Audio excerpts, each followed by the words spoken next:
ನಾರಾಯಣತ್ವ ಸೂತ್ರಾರ್ಥ ಉಚ್ಯತೆ. ಸಮಸ್ತಗುಣಸಂಪೂರ್ಣಂ ಸರ್ವದೋಷ ವಿವರ್ಜಿತಂ ಲಕ್ಷ್ಮೀನಾರಾಯಣಂ ವಂದೇ ದತ್ತಾಭೀಷ್ಟಫಲಪ್ರದಂ. ಎಷ್ಟೀಗ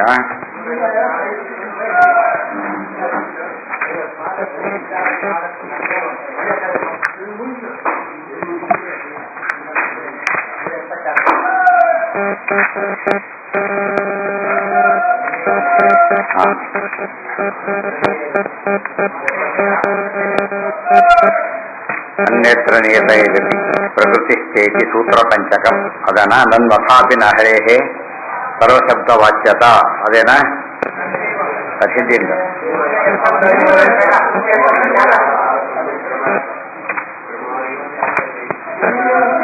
ನಾನು ಏವಂ ದೇವತಾ ತಾರತಮ್ಯ ಕರ್ಮ ಕರ್ಮಾದಿ ಅದಾಯ್ತಾ.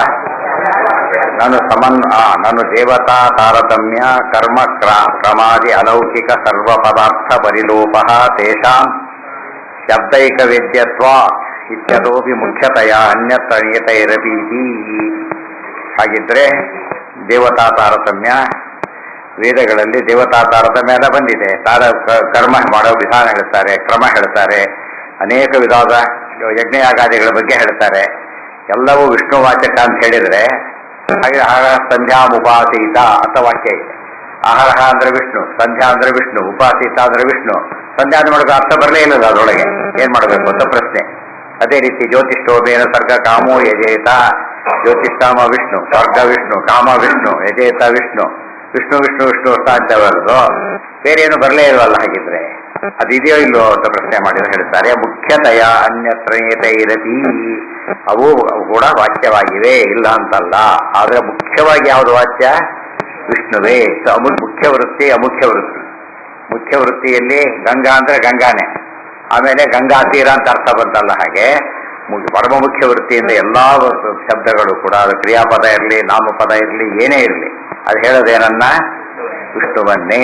ಆದ್ರೆ ಉಳಿದವರನ್ನ ಅದು ಪ್ರಸಂಗ ನೋಡ್ಕೊಂಡು ಅದನ್ನು ಹೇಳುತ್ತೆ. ಆಹಾರ ಅಂದ್ರೆ ವಿಷ್ಣು, ಸಂಧ್ಯಾ ಅಂದ್ರೆ ವಿಷ್ಣು, ಉಪಾಸಿತ ಅಂದ್ರೆ ವಿಷ್ಣು. ಇನ್ನೊಂದು ಅರ್ಥ ಪ್ರತಿನಿತ್ಯ ಸಪ್ತ ಸಂಧ್ಯಾವಂದನೆ ಮಾಡಬೇಕು ಎಂಬ ಅರ್ಥನೂ ಕೂಡ ಏನದು ಅರ್ಥನೂ ಇದೆ. ವೇದಗಳಿಗೆ ಎಷ್ಟು ಅರ್ಥ ಅಂತ ಹೇಳಿದ್ರು? 3 ಅರ್ಥ. ಮಹಾಭಾರತಕ್ಕೆ 10, ವಿಷ್ಣು ಸಹಸ್ರನಾಮಕ್ಕೆ 100 ಅಂತ ಹೇಳಿದ್ರಿಂದ ನಾವು ಒಂದೇ ಅರ್ಥ ಅಂತ ಹೇಳಿದ್ರೆ ಸಮಸ್ಯೆ ಬರೋದು. ಒಂದೇ ಅರ್ಥ ಅಂತ ಹೇಳಿಲ್ಲಲ್ಲ ನಾವು. ಮುಖ್ಯತೆಯ ಅನ್ಯತ್ರ ನಿಯತೈರಪೀತಿ ನಿಗಮ ನಿಘಂಟ್ವಾದಿ ಲೋಕ ಪ್ರಸಿದ್ಧ ಯೋಗ ರೂಢಿ ರೂಪ ಮುಖ್ಯ ವೃತ್ಯ ಅನ್ಯವಾಚಕೈರಪಿ. ನಿಗಮ ನಿಘಂಟು ಆದಿ ಲೋಕ ಪ್ರಸಿದ್ಧ ಯೋಗ ರೂಢಿ ರೂಪ ಮುಖ್ಯ ವೃತ್ಯ. ನಿಗಮ ನಿಘಂಟು, ನಿಗಮ ಅಂದ್ರೆ ವೇದಗಳು, ನಿಘಂಟು ಅಂದ್ರೆ ವೇದಿಕ್ ಡಿಕ್ಷನರಿ. ಈ ಬೇರೆ ಈ ಬಬರ್ಕೋಶಾದಿಗಳು. ನಿಘಂಟು ಅಂದ್ರೆ ವೇದದ್ದೇ ನಿಘಂಟು. ಮೊದಲಾದಂತಹ ಲೋಕ ಪ್ರಸಿದ್ಧ, ಲೋಕದಲ್ಲಿ ಪ್ರಸಿದ್ಧವಾದಂತಹ ಯೋಗ ರೂಢಿ ರೂಪ ಮುಖ್ಯ ವೃತ್ಯ ಅನ್ಯವಾಚಕೈರಪಿ ಶಬ್ದೈ ತದಬೋಧೇನ ಮಹಾಯೋಗ ವಿದ್ವದ್ರೂಢಿ ರೂಪ ಪರಮ ಮುಖ್ಯ ವೃತ್ಯ ಉದಿತ ಇತಿ. ರೂಢಿ ಮುಖ್ಯ ವೃತ್ತಿ ಬೇರೆ, ಮಹಾಯೋಗ ವಿದ್ವದ್ರೂಢಿ ಬೇರೆ. ರೂಢಿ ಸಾಮಾನ್ಯ ರೂಢಿ ಅಂದ್ರೇನು? ಜನ ತಿಳ್ಕೊಂಡಿರೋ ಅರ್ಥ ಅಷ್ಟೇ. ಅದೇ ರೀತಿಯೇ ಇನ್ನೊಂದಿದೆ, ಒಂದು ಯೋಗ, ಇನ್ನೊಂದು ರೂಢಿ. ಯೋಗ ಅಂದ್ರೇನು? ಪಂಕಜ, ಪಂಕಜಾಯತೆ ಇತಿ ಪಂಕಜಂ, ಕೆಸರಿನಿಂದ ಹುಟ್ಟೋದು, ಇದು ಯೋಗ. ಪಂಕಜ ಅಂದ್ರೆ ಕಮಲ. ರೂಢಿ ಅರ್ಥ ಅದು, ಯೋಗದ ಅರ್ಥ ಅದು. ಇದು ಯೋಗ ರೂಢಿ ಆಯ್ತು. ಆದ್ರೆ ಮಹಾಯೋಗ ವಿದ್ವದ್ ರೂಢಿ ಅಂತಿದೆ. ಮಹಾಯೋಗ ಅಂದ್ರೇನು? ಪಂಕ ಅಂದ್ರೆ ಜ ಅಂದ್ರೆ ಎರಡನ್ನು ವಿಷ್ಣು ಪದನೇ ಅರ್ಥ ಬರಹ ಮಾಡಬೇಕು, ಕಮಲ ಪದ ಅರ್ಥ ಮಾಡಕ್ ಬರೋದಿಲ್ಲ. ಮಹಾಯೋಗ ಅದು ವಿದ್ವದ್ ರೂಢಿ. ಜ್ಞಾನಿಗಳಿಗೆ ಯಾವ ಪದ ಕೊಟ್ಟರು ಯಾವ್ದು ಅರ್ಥ ಆಗುತ್ತೆ ಅವ್ರಿಗೆ ಅರ್ಥ ಆಗೋದೇನೋ ವಿಷ್ಣು ಅಂತಾನೆ ಅರ್ಥ ಆಗುತ್ತೆ. ಬರೀ ವಿಷ್ಣು ಅಲ್ಲ, ವಿಷ್ಣು ಸರ್ವೋತ್ತಮ ಅಂತಾನೆ ಅರ್ಥ ಆಗುತ್ತೆ. ಆದ್ರಿಂದ ವಿದ್ವದ್ ರೂಢಿ. ಇದ್ರ ಕಾಮನ್ ಸೆನ್ಸು ಟೆಕ್ನಿಕಲ್ ಟರ್ಮ್ಸ್ ಅಂತೀವಲ್ಲ, ಜನರಲ್ ಡಿಕ್ಷನರಿ ಬೇರೆ, ಟೆಕ್ನಿಕಲ್ ಡಿಕ್ಷನರಿ ಬೇರೆ. ಟೆಕ್ನಿಕಲ್ ಡಿಕ್ಷನರಿ ಎಲ್ಲ ಏನದು? ವಿದ್ವದ್ ರೂಢಿ ಇದ್ದ ಹಾಗೆ. ಆರ್ಡಿನರಿ ಡಿಕ್ಷನರಿ ಎಲ್ಲ ಏನದು? ಸಾಮಾನ್ಯ ಲೋಕದ ಅರ್ಥ ಹೇಳೋದಕ್ಕೆ ಎಷ್ಟು ಅಷ್ಟೇ ಸಾಕು. ಅದಕ್ಕೆ ಕಾವ್ಯ ನಾಟಕ ಓದಕ್ಕೆ ಅದು ಸಾಕು, ಶಾಸ್ತ್ರ ಓದಕ್ಕೆ ಸಾಲದು. ಶಬ್ದೈ ತದಬೋಧೇನ. ಸೊ ಮುಖ್ಯವಾಗಿ ತದ್ ಅಬಾಧೇನ, ಕರೆಕ್ಟ್. ಶಬ್ದೈ ತದ್ ಅಬಾಧೇನ ಅಂದ್ರೆ ಮುಖ್ಯ ವೃತ್ತಿಗೆ ಯೋಗಕ್ಕೆ ವಿರೋಧ ಬರದಂತೆ ಮಹಾಯೋಗ ವಿದ್ವದ್ರೂಢಿಗಳಿರೋದ್ರಿಂದ ಅದನ್ನ ಪರಮ ಮುಖ್ಯ ವೃತ್ತಿ ಅಂತ ಕರೆಯೋದ್ರಿಂದ ವಿಷ್ಣುವೇ ವಾಚ್ಯನಾಗಿದ್ದಾನೆ. ಒಂದು ಪ್ರಶ್ನೆ ಸಾಲ್ವ್ ಆಯ್ತಾಗ ಏನು? ಮಹಾಯೋಗ ಬೇರೆ, ವಿದ್ವದ್ ರೂಢಿ ಬೇರೆ. ರೂಢಿ ಅಂದ್ರೇನು? ಕೇಳಿದ ತಕ್ಷಣ ಪದಾರ್ಥ ಆದ ರೂಢಿ ಅದು. ಬಿಡಿಸಿ ಓದ್ತಾ ಬಂದ್ರೆ ಮಹಾಯೋಗ ಅದು. ಗೊತ್ತಾಯ್ತಾ? ಸಾಮಾನ್ಯ ಯೋಗ ಬೇರೆ, ಮಹಾಯೋಗ ಬೇರೆ. ಸಾಮಾನ್ಯ ರೂಢಿ ಬೇರೆ, ವಿದ್ವದ್ ರೂಢಿ ಬೇರೆ. ಅದಕ್ಕೆ ಒಂದು ಪ್ರಸಂಗ ಬಂತು. ಆಚಾರ್ಯ ಸಂಚಾರ ಕ್ರಮೇಣ ಹೊರಟಿದ್ರು. ಆ ಊರಿಗೆ ಹೋದಾಗ ಏನಾಯ್ತಲ್ಲಿ ಅಪಾಲ ಸುತ್ತದ ಅರ್ಥ ಹೇಳೋ ಪ್ರಸಂಗ ಬಂತು. ಆಗ ಆಚಾರ್ಯ ಕಷ್ಟ ಏನಂತ ಹೇಳಿದ್ರು? ನವಯೌವನ ಅಥವಾ ಅತಿ ತರುಣಿ ಅಂತ ಅರ್ಥ ಹೇಳಿದ್ರು. ಅವರಲ್ಲಿ ಏನ್ ಮಾಡಿದ್ರು? ಇಲ್ಲ, ಅದಕ್ಕೆ ಬೇರೆ ಅರ್ಥ ಆಗ್ತದೆ ಅಂತ ಹೇಳಿದ್ರು. ಅವ್ರು ಹೇಳಿದ್ರು, ಇವೆಲ್ಲ ವೇದದ ಸಾಹಿತ್ಯ ಪರಿಚಯ ನಿಮಗಿಲ್ಲ. ಈಗ ವೇದ ತಿಳಿದವರು ಕೇಳಿ ಹೇಳ್ತಾರೆ ತಕ್ಷಣ, ಉಳಿದವ್ರಿಗೆ ಗೊತ್ತಾಗೋದಿಲ್ಲ ಅಂತ ಹೇಳಿದ್ರು. ಅಂಥವ್ರು ಯಾರಿದ್ದಾರೆ ಅಂದ್ರೆ ಒಬ್ಬ ಬರ್ತಾನೆ ಈ ಕಡೆಯಿಂದ ಇಷ್ಟರಲ್ಲೇ, ಅವ್ರು ಕೇಳಿ ಅಂದ್ರು. ಬಂದ. ಅಪಾರ ಅಂದ್ರೆ ಅತಿ ತರ ತಕ್ಷಣ ಅರ್ಥ ಹೇಳ್ಬಿಟ್ಟ. ಇವ್ರಿಗೇನೋ ವೇದದ ಪ್ರವೇಶನಿಂದ ಅಂತ ಏನಾಗ್ಲಿಲ್ಲ, ಅವರಿಗೆ ಅರ್ಥ ಆಗಲೇ ಇಲ್ಲ. ಇನ್ನೂ ತಗೊಳ್ಳಿ, ಬ್ರಹ್ಮ ಅಂತ ತಕ್ಷಣ ಉಳಿದವ್ರಿಗೆ ಏನು ಅರ್ಥ ಆಗುತ್ತೆ? ಬ್ರಹ್ಮ ಅಂದ್ರೆ ಬ್ರಹ್ಮದೇವರು ಅಂತ. ಬ್ರಹ್ಮಸೂತ್ರ ಓದೋರಿಗೆ ವಿಷ್ಣು ಅಂತ ಅರ್ಥ ಆಗುತ್ತೆ. ಹೌದಾ? ಇದು ಸಾಮಾನ್ಯ ಜನರಿಗೆ ಬ್ರಹ್ಮ ಅಂತ ಈ ಅರ್ಥ ಆಗುತ್ತೆ. ಈಶ್ವರ ಅಂತ ತಕ್ಷಣ ಈ ಈಶ್ವರ ಅಂತ ಅರ್ಥ ಆಗೋದಿಲ್ಲ. ಶಾಸ್ತ್ರ ಓದೋರಿಗೆ ಈಶ್ವರ ಅಂದ್ರೆ ಈಶ್ವರೋ ವಿಕ್ರಮಿ ತನ್ವಿ ವಿಷ್ಣು ಅಂತ ಅರ್ಥ ಆಗ್ತದೆ. ಈ ಹಳ್ಳಿ ಜನಗಳಿಗೆ ಏನು ಅರ್ಥ ಆಗ್ತದೆ? ರುದ್ರದೇವರು ಅಂತ ಅರ್ಥ ಆಗ್ತದೆ. ಇಲ್ಲೇ ರೂಢಿ ಕೂಡ ಏನಾಯ್ತು ಈಗ? ಈ ರೂಢಿ ಬೇರೆ, ಆ ರೂಢಿ ಬೇರೆ. ಹಳ್ಳಿಯವರಿಗೆ ಅಮ್ಮ ಅಂದ್ರೆ ಮಾರಿಯಮ್ಮ ಅಂತ ಅರ್ಥ, ಶಾಸ್ತ್ರಕಾರಿಗೆ ಅಮ್ಮ ಅಂದ್ರೆ ಜಗದಮ್ಮ, ಮಹಾಲಕ್ಷ್ಮಿ ಅಂತ. ಗೊತ್ತಾಯ್ತಾ? ಅದರೊಳಗೆ ಸಾಮಾನ್ಯರಿಗೆ ಇವರೆಲ್ಲ ಆಫೀಸರ್ ಮೇಸ್ತ್ರಿ ಅಂತ ಅರ್ಥ. ಮೇಸ್ತ್ರಿಗೆ ಆಫೀಸರ್ ಹೌದು, ತಮ್ಮ ಲೆವೆಲ್ ಅರ್ಥ ನೋಡ್ತಾರೆ, ಬೇರೆ ಅರ್ಥನೇ ತನಗೆ ಹೋಗೋದಿಲ್ಲ ಅವರಿಗೆ. ಅವ್ರು ಏನಂತಾರೆ? ಅದಕ್ಕೆ ಸಾಮಾನ್ಯ ರೂಢಿ ಅದು. ಇದೇನಿದು? ವಿದ್ವದ್ ರೂಢಿ. ಸರಿಯಾಗಿ ತಿಳ್ಕೊಂಡ್ರೆ ಸಮಸ್ಯೆ ಬರೋದೇ ಇಲ್ಲ. ಎಲ್ಲ ಕಡೆ ಹಾಗೇನೆ. ಮೇಲೆ ಹೋಗ್ತಾ ಹೋಗ್ತಾ ವಿದ್ವಾಂಸರು ಜಾಸ್ತಿ ಆಗಿ ಏನಾಗ್ತಾ ಹೋಗುತ್ತದ? ಮೇಲ್ಮೇಲೆ ಹೋಗಕ್ಕೆ ಶುರುವಾಗುತ್ತೆ. ಮೇಲಿನವ್ರಿಗಿಂತ ಕೆಳಗಿನವರು ಸಾಮಾನ್ಯರು, ಮೇಲಿನವರು ವಿದ್ವಾಂಸರು. ಅವರಿಗಿಂತ ಮೇಲೆ ಹೋದ್ರೆ ಅವ್ರಿಗೆ ವಿದ್ವಾಂಸರು. ರಿಲೇಟಿವ್ ಆಗಿ ಹೋಗ್ತಾ ಹೋಗ್ತಾ ಹೋಗ್ತಾ ಬಂದ್ಬಿಟ್ರೆ ರುಚಿಗಳಿಗೆ ಯಾವ ಪದ ಕೊಟ್ಟರು ಯಾವಾಗಲೂ ಏನಾಗುತ್ತೆ ಆಗುತ್ತೆ ಅವರಿಗೆ? ವಿಷ್ಣು ಪರನೇ. ಉಳಿದವರಿಗೆ ಒಮ್ಮೆ ಏನಾಗಬಹುದು? ಅವರು ಬೇರೆ ಅರ್ಥ ಮಾಡ್ಕೊಳ್ಳೋಕೆ ಚಾಲ್ತಿ ಒಮ್ಮೊಮ್ಮೆ ಮಾಡ್ಕೊಳ್ಬಹುದು. ಇವ್ರು ಹಾಗಲ್ಲೇ ಅಲ್ಲ. ಇದು ಸರಿಯಾಗಿ ಬಳಸಲು ಯೋಚನೆ ಮಾಡ್ತಾ ಹೋಗ್ಬೇಕಲ್ಲ, ಗೊತ್ತಾಗುತ್ತೆ. ಮಹಾಯೋಗ ವಿದ್ವದ್ ರೂಢಿ ರೂಪ ಪರಮ ಮುಖ್ಯ ವೃತ್ಯ ಉದಿತ ಇತಿ. ಮಹಾಯೋಗ ವಿದ್ವದ್ ರೂಢಿ, ಬರೀ ಯೋಗ, ಬರೀ ರೂಢಿ. ಬರೀ ಯೋಗ ಅಂದ್ರೆ ಸಾಮಾನ್ಯ ಯೋಗ, ಬರೀ ರೂಢಿ ಅಂದ್ರೆ ಸಾಮಾನ್ಯ ರೂಢಿ, ವಿದ್ವದ್ ರೂಢಿ, ಮಹಾಯೋಗ. ಇವೆಲ್ಲ ಸರಿಯಾದ ಪದ ಸರಿಯಾಗಿ ಉಪಯೋಗಿಸ್ಬೇಕದನ್ನ. ನಾನು ಸಮನ್ವಯ ಸೂತ್ರೋಕ್ತಂ ಸರ್ವಶಬ್ದವಾಚ್ಯತ್ವಂ. ಹಳ್ಳಿಯವರಿಗೆ ಓದು ಬರ ಬರುತ್ತಂದು ಓದು ಬರ ಬರುತ್ತೆ ಅಂದ್ರೆ ಸಿಗ್ನೇಚರ್ ಮಾಡಕ್ಕೆ ಬಂದ್ರೆ ಮುಗಿದು ಭಾರಿ ಓದು ಬರ ತಿಳಿದವರು ಅಂತ ಹೇಳ್ಬಿಡ್ತಾರೆ. ಆದರೆ ಇದರಲ್ಲಿ ಓದು ಬರ ಅಂತ ಹೇಳಿದ್ರೆ ಆ ಅರ್ಥ ಅಲ್ಲ ಅದಕ್ಕೆ. ಗೊತ್ತಾಯ್ತಾ? ಭಾರಿ ಹೈಯರ್ ಲೆವೆಲ್ ಯೋಚನೆ ಮಾಡಬೇಕು. ಧನು ಸಮನ್ವಯ ಸೂತ್ರೋಕ್ತಂ ಸರ್ವಶಬ್ದವಾಚ್ಯತ್ವಂ ವಿಷ್ಣೋರಯುಕ್ತಂ. ಮತ್ತೆ ತೆಗೆದ ಇನ್ನೊಂದು ಕಾರಣ ಕೊಟ್ಟ. ಕೊನೆಯವರೆಗೂ ಬಿಡೋದಿಲ್ಲ ಅವನು. 564 ಸೂತ್ರ ಕೂಡ ಏನ್ ಮಾಡ್ತಾರೆ? ಪ್ರತಿಯೊಂದಕ್ಕೂ ಪ್ರಶ್ನೆ ಅದಕ್ಕೆ ಉತ್ತರ.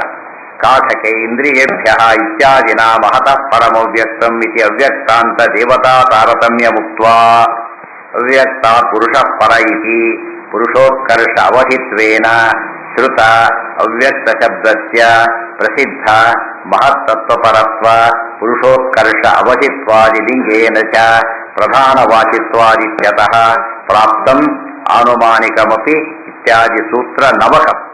9 ಸೂತ್ರದಲ್ಲಿ ಉತ್ತರ ಕೊಡ್ತಾರೆ. ತದರ್ಥ ಅವ್ಯಕ್ತ.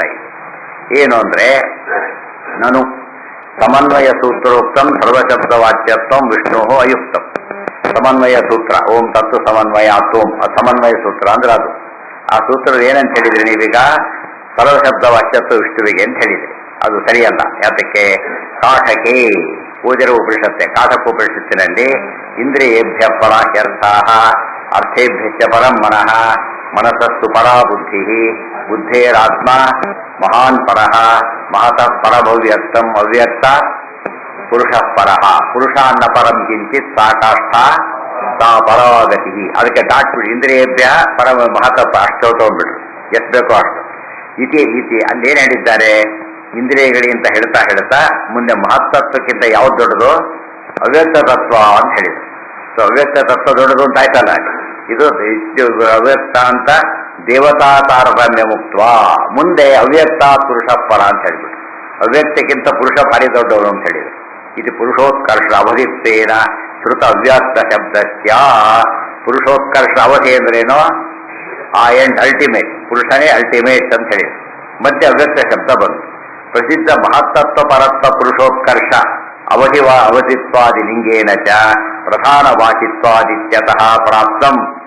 ಇಲ್ಲಿ ಪುರುಷನಿಗಿಂತ ಮೇಲಿರೋದು ಅಂದ್ರೆ ಅವ್ಯಕ್ತನೇ, ಮಹತ್ತತ್ವಕ್ಕೆ ಮೇಲಿರೋದು ಅವ್ಯಕ್ತನೇ. ಸೊ ಅವ್ಯಕ್ತನೇ ಅಲ್ಟಿಮೇಟ್, ಪುರುಷ ಅಲ್ಲೇ ಅಲ್ಲ ಅಂತ ಯಾಕೆ ಅರ್ಥ ಮಾಡಬಾರ್ದು ಅಂತ ಹೇಳಿದ.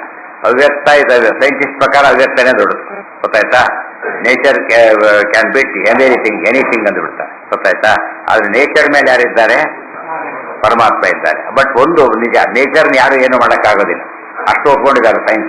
ನೇಚರ್ ಎಂಬುದು ಬಿಯಾಂಡ್ ಎನಿ ಅದರ್ ಫೋರ್ಸ್ ಅಂತ ಒಪ್ಕೊಂಡಿದ್ದಾರೆ. ಅದು ಅದ್ರ ಮೇಲೆ ಇರೋದು ಯಾರು? ಪುರುಷ. ಇವರು ಅಲ್ಲಿಗೆ ಎಂಟ್ಯಾಕ್ ಮಾಡೋರು ಅಂತ ಕೇಳ್ತಾನೆ ಪ್ರಶ್ನೆ ಮಾಡಿಬಿಟ್ಟಿದ್ದಾರೆ. ಯಾವುದೋ ತಪ್ಪು ಸಿದ್ಧಾಂತ.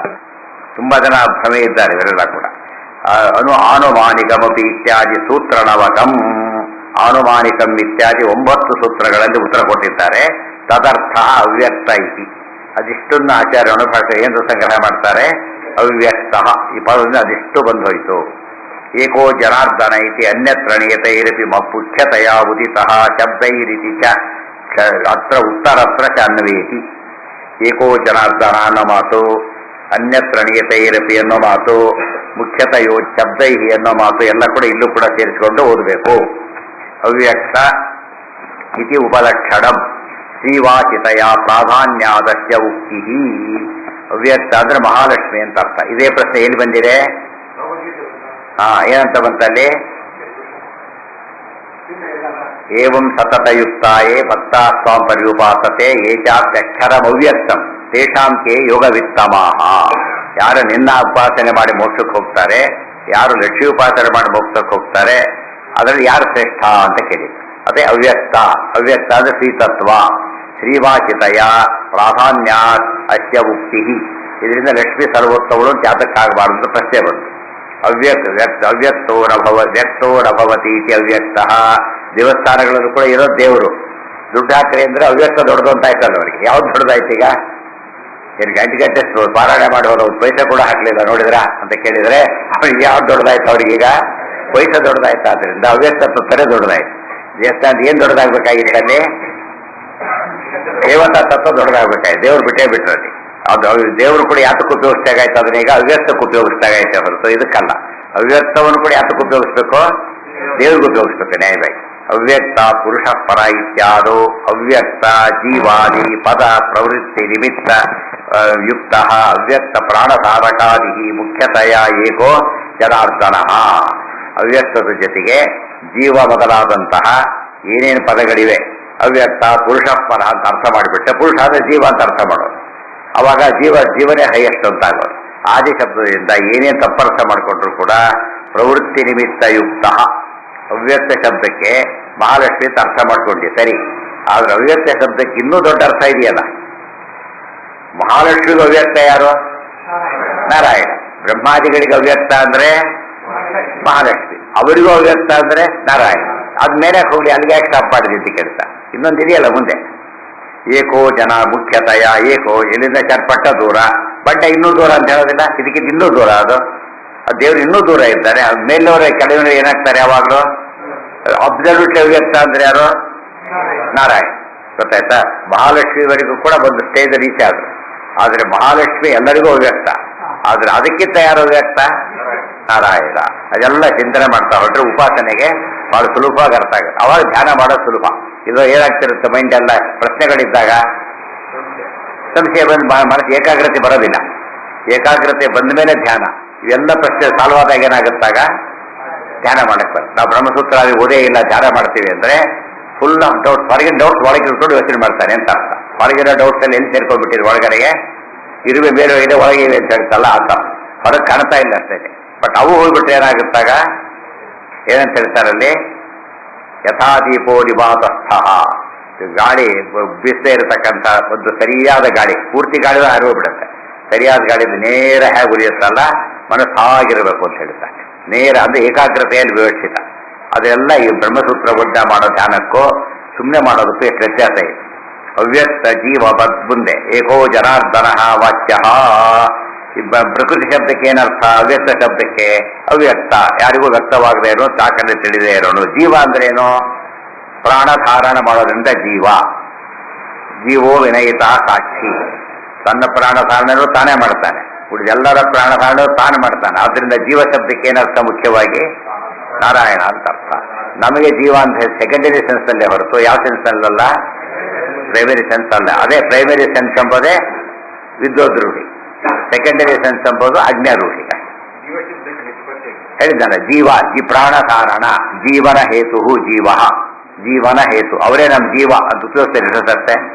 ಯಾರೋ ಇದನ್ನು ತೋರಿಸ್ತಾರೆ, ಕಾರ್ಪೆಂಟರ್ ಇದನ್ನು ತೋರಿಸ್ತಾನೆ ತುಳಸು, ಇದೇ ನನ್ನ ಜೀವ ಅಂತ ಹೇಳ್ತಾರೆ. ಏನರ್ಥ? ಅದರಿಂದ ಕೆಲಸ ಮಾಡ್ಕೊಂಡು ಬದುಕಿದ್ದೇನೆ ಅಂತ ಅರ್ಥ. ಸೊ ಪ್ರಾಣ ಕಾರಣಕ್ಕೆ ಕಾರಣವಾಗಿದ್ದದು. ಅದೆಲ್ಲರೂ ಪ್ರಾಣ ಕಾರಣಕ್ಕೆ ಕಾರಣವಾಗಿರೋದು ವಿಷ್ಣು. ಆದ್ದರಿಂದ ಜೀವ ಶಬ್ದ ಯಾರಲ್ಲಿದೆ? ವಿಷ್ಣುವಿದೆ. ನಮಗೆ ಜೀವ ಅಂತ ಅಷ್ಟೇ ಏನರ್ಥ ಆಗುತ್ತೆ? ಈ ಸಾಮಾನ್ಯ ಜೀವ ಅಂತ ಅಷ್ಟೇ ಅರ್ಥ ಆಯ್ತು. ಗೊತ್ತಾಯ್ತಾ? ಮುಖ್ಯವಾದ ಜೀವ ನಾರಾಯಣ. ನಿಯತೈಹಿ ಅವ್ಯಕ್ತ ಜೀವ ಬದ್ಧಾದಿ ಶಬ್ದೈಹಿ. ಬದ್ಧ ಅಂತ ಒಂದು ಶಬ್ದ ಇದೆ. ಬದ್ಧ ಅಂದ್ರೇನು? ಬಂಧನಕ್ಕೆ ಒಳಗಾದವನು. ಆ ವಿಷ್ಣು ಶಬ್ದ ವಿಷ್ಣುವನ್ನು ಹೇಳುತ್ತೆ. ಬಂಧನಕ್ಕೆ ಒಳಗಾದವನು ಹೇಗೆ ಹೇಳುತ್ತೆ ಅಂತ ಕೇಳಿದ್ರೆ ಅದು ತೋರಿಸ್ತಾರೆ ಹೇಗೆ. ಇವೆಲ್ಲ ಶಬ್ದಗಳು ಕೂಡ ಮುಖ್ಯತಯ ಪರಮ ಮುಖ್ಯ ವೃತ್ಯ ಏಕೋ ಜನಾರ್ದನ ಉದಿತ ನತು ಪ್ರಧಾನಾದಿ. ಅವ್ಯಕ್ತ ತತ್ವ ಮೊದಲಾದವುಗಳು ಇಲ್ಲಿ ಜಿಜ್ಞಾಸ್ಯತ್ವೇನ ಹೇಳಲ್ಪಟ್ಟಿಲ್ಲ. ಅವ್ಯಕ್ತಾದಿ ಶಬ್ದ ಪ್ರವೃತ್ತಿ ನಿಮಿತ್ತಸ್ಯ ವಿಷ್ಣು ತತ್ವೇ ತಚ್ಛಬ್ದೈ ಉದಿತತ್ವಸ್ಯ ಅವಶ್ಯಕತ್ವಾದಿತಿ ಭಾವಃ. ಅವ್ಯಕ್ತಾದಿ ಶಬ್ದಗಳಿಗೆ ಏನು ಪ್ರವೃತ್ತ ನಿಮಿತ್ತ ಇದೆ, ಆ ಪ್ರವೃತ್ತಿ ನಿಮಿತ್ತ ವಿಷ್ಣುವಿನ ಇನ್ನೂ ಜಾಸ್ತಿ ಇರೋದ್ರಿಂದ ಎಲ್ಲ ಶಬ್ದಗಳು ಅವನನ್ನೇ ಹೇಳ್ತಾ ಇದೆ. ಕುಬೇರ ಅಂತ ಹೇಳಿದ್ರು. ಕುಬೇರ ಅಂದ್ರೆ ಏನರ್ಥ? ಭಾರಿ ಐಶ್ವರ್ಯ ಶ್ರೀಮಂತ, ಅವನೇನಪ್ಪ ಕುಬೇರ ಅಂತ ಹೇಳಿದ. ಸೊ ಕುಬೇರನ ಸಂಪತ್ತಿದೆ, ಕುಬೇರ ಕರೆಕ್ಟ್. ಕುಬೇರನಿಗೆ ಜಾಸ್ತಿ ಸಂಪತ್ತು ಇಂದ್ರದೇವರಲ್ಲಿದ್ದಾರೆ. ಸೊ ಕುಬೇರ ಶಬ್ದಕ್ಕೆ ಇನ್ನೂ ದೊಡ್ಡ ಅರ್ಥ ಯಾವ್ದಾಯ್ತು? ಈಗ ಇಂದ್ರದೇವರಾಯ್ತು. ಇನ್ನೂ ಮೇಲೆ ಹೋಗ್ತಾ ಹೋಗ್ತಾ ಜಾಸ್ತಿ ಆಯ್ತು. ಕೊನೆಗೆ ಎಣ್ಣೆ ಆಯ್ತು ಅದು. ಅಂತ ಕುಬೇರ ಇನ್ನೊಬ್ಬಿಲ್ಲ. ಆದ್ರಿಂದ ಹಾಗೇನೆ ಕುಬೇರ ನಾರಾಯಣ ಆಗೋದು. ಯಮದೇವರು ನಿಯಮನ ಮಾಡ್ತಾರೆ, ಕರೆಕ್ಟ್. ಅದೇ ಯಮದೇವರೇ ಅಜಾಮಣ ಪ್ರಸಂಗ ಹೇಳಿದ್ರು. ನಾವೆಲ್ಲ ಅಲ್ಲ, ನಮಗೆಲ್ಲ ಶಾಸಕ ಯಾರು? ವಿಷ್ಣು. ಯಮ ಮೊದಲಾದವರಿಗೂ ಶಾಸಕ ವಿಷ್ಣು. ಆದ್ರಿಂದ ಸರ್ವಶಾಸಕ ವಿಷ್ಣು. ಕೇಶವ ಕೇಶವ ಶಾಸಕ ಒಂದೇ. ಹೀಗೆಲ್ಲ ಅರ್ಥ ಮಾಡ್ತಾ ಹೊರಟ್ರೆ ಯಾವ ಸಮಸ್ಯೆನೂ ಬರೋದಿಲ್ಲ. ಇದನ್ನೆಲ್ಲ ನಮ್ಮ ಬ್ರೈನ್ ಏನಾದ್ರು ಎಕ್ಸ್ಪ್ಯಾಂಡ್ ಆಗ್ತಾ ಹೋಗೋದು. ಇವೆಲ್ಲ ಅರ್ಥ ಆಗ್ತಾ ಹೋಗುತ್ತೆ. ನಮ್ಗೆ ತಕ್ಷಣ ಅರ್ಥ, ಆಮೇಲೆ ಸಾಮಾನ್ಯ ಅರ್ಥ ಆಗೋದಿಲ್ಲ. ಆಗ ಬ್ರಹ್ಮಸೂತ್ರ ಹೋದಾಗ ವಿಷ್ಣು ಅಂತ ಅರ್ಥ ಆಗಿಬಿಡುತ್ತೆ. ಅದೇ ರೀತಿಯೇ ಎಲ್ಲಾ ಶಬ್ದಗಳು ಯಾವ ರೀತಿ ಅರ್ಥ ಆಗುತ್ತೆ ನಮಗಾಗ? ವಿಷ್ಣುಪರನೇ ಅರ್ಥ ಆಗೋದು, ಬೇರೆ ಅರ್ಥ ಆಗೋದೇ ಇಲ್ಲ. ಆರೋ ಮೇಲಕ್ಕೆ ಹೋಗ್ತಾ ಹೋಗ್ಬೇಕು ನಾವು. ಗೊತ್ತಾಯ್ತಾ? ಅವರ ಒಳಗೆ ಹಿಡಿತಾ ಹೋಗೋದು. ವರ್ಷ ಎಲ್ಲಿಗೆ ಹಿಡಿದೋಗ್ಬಿಟ್ಟಿದ್ದಾರೆ ವ್ಯವಹಾರ. ಈಗ ಏನು ಕೇಳಿದ್ರು ಹಣ ಹಣ ದುಡ್ಡು, ಅದ್ರ ಹೋಗೋದೇ ಇಲ್ಲ. ಗಾಡಿ ನಿಂತೋಗ್ಬಿಡ್ತದೆ ಅಲ್ಲಿಗೆ. ಅದ್ರ ಮೇಲೆ ಹೋಗೋದನ್ನ ಯೋಚನೆ ಮಾಡಿದರೆ ಆಗ ಗೊತ್ತಾಗತ್ತೆ. ವಿಷ್ಣು ಸತ್ವೇ ತಚ್ಛಬ್ದೈ ಉದಿತತ್ವಸ್ಯ ಅವಶ್ಯಕತ್ವಾದಿತಿ ಭಾವಃ. ಪ್ರವೃತ್ತಿ ನಿಮಿತ್ತ ಅಂಬುದು ಭಾರಿ ಇಂಪಾರ್ಟೆಂಟ್. 100 ಜನ ಕೊಂದವನು ವೀರ ಆದ್ರೆ 1000 ಜನ ಕೊಂದವನು ಮಹಾವೀರ ಆಗ್ತಾನೆ, ಲಕ್ಷ ಒಟ್ಟು ಮಹಾವೀರ ಆಗ್ತಾನೆ. ಆದ್ರಿಂದ ಸುಲಭವಾಗಿ ಅರ್ಥ ಆಗುತ್ತೆ. ವೀರ ಶಬ್ದ ಇವನಿಗೆ ಅನ್ವಯಿಸಿದ ಮೇಲೆ ಯಾವ ಕಾರಣಕ್ಕೆ ವೀರ ಅಂತ ಕರೆದ್ರು ಆ ಕಾರಣ ಮೇಲಿನವರಲ್ಲಿ ಏನಾಗಿದೆ? ಇನ್ನೂ ಹೆಚ್ಚಿದೆ. ಆದ್ರಿಂದ ಹೇಳಲೇಬೇಕು. ಅವ್ಯಕ್ತಾದಿ ಶಬ್ದಾರ್ಥ ಅವ್ಯಕ್ತತ್ವಾದಿಕಂ ಕುತೋ ಜನಾರ್ದನಸ್ಯ ಇತ್ಯತಃ ಶಬ್ದೈರಿತಿ. ಅವ್ಯಕ್ತಾದಿ ಶಬ್ದಾರ್ಥವಾದಂಥ ಅವ್ಯಕ್ತತ್ವಾದಿಗಳ ಪ್ರವೃತ್ತಿ ನಿಮಿತ್ತ ವಿಷ್ಣುವಿಗೆ ಹೇಗಿದೆ ಎಂಬುದನ್ನು ಹೇಳ್ತಾರೆ. ಅದನ್ನು ನಾಳೆ ಊರಲ್ಲಿರೋಲ್ಲ, ನಾಳೆ. ಓಂ ಜನ್ಮ